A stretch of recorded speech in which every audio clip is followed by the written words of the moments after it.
আসসালামু আলাইকুম রহমতুল্লাহি ওয়া বারাকাতুহু। গ্রামের বাড়ি থেকে আমি আছি নজরুল ইসলামদের সাথে।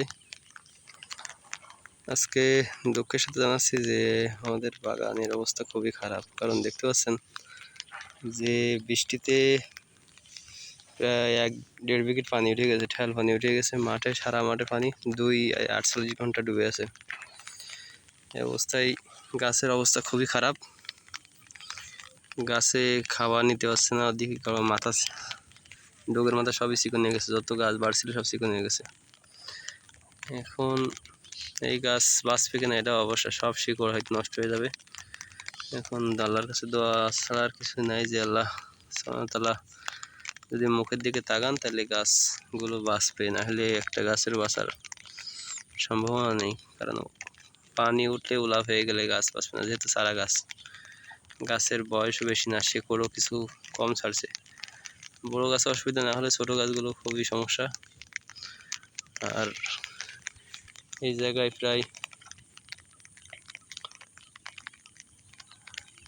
আপনার 3.5 বিঘা 4 বিঘা মতো সবই ছোটো চারা।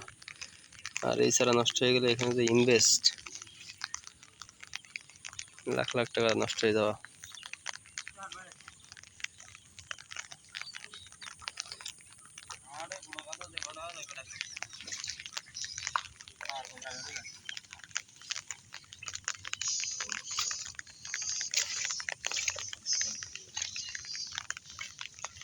প্রত্যেকটা গাছের অবস্থা খারাপ, দেখেন সবই আগাছা নিয়ে গেছে।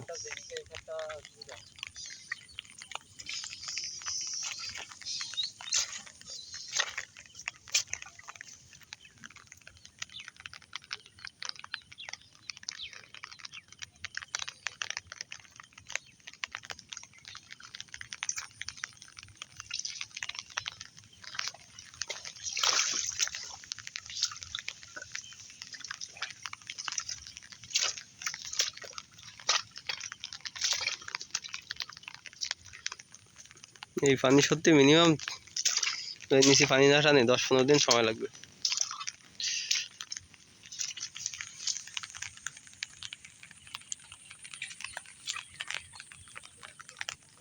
শেষ।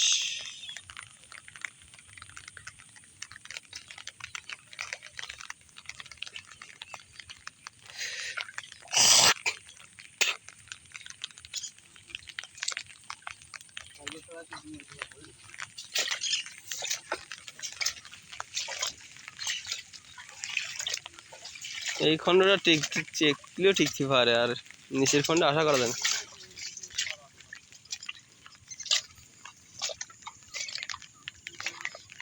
এই চারাগুলো বেডটিলে ভালো, সেই চারাগুলো নষ্ট হয়ে যাবে।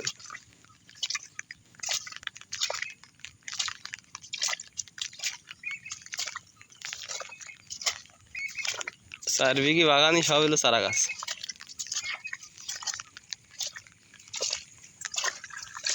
খরচ খরচা করি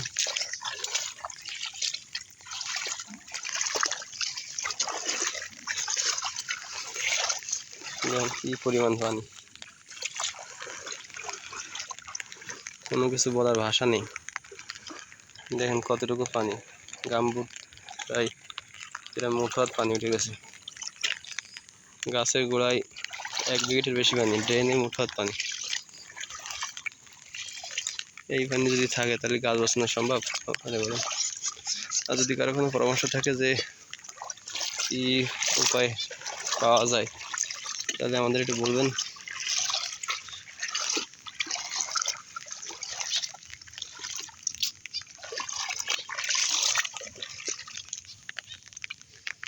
পুরো বাগানের অবস্থা কাইল।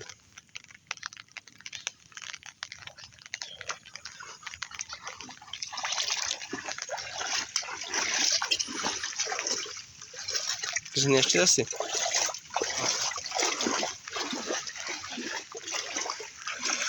মাঠের অবস্থা দেখেন। আজকে যে কথা বলার কোনো ভাষা নেই। মাঠের পুরো পানি উঠে গেছে। আমাদের ক্ষেত্রে আরো উঁচু জায়গা, এখানে প্রায় ক্রমশ পানি হয়ে গেছে। এই জায়গাটা উঁচু জায়গা, তারপরে এই পানি।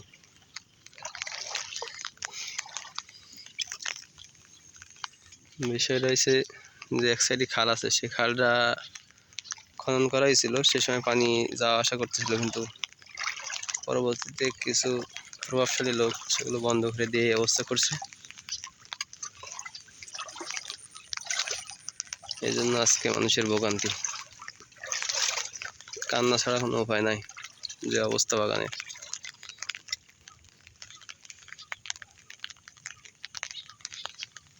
সবাই ভালো থাকবেন, সুস্থ থাকবেন, আমাদের চ্যানেলের জন্য দোয়া করবেন, আমাদের বাগানের জন্য দোয়া করবেন।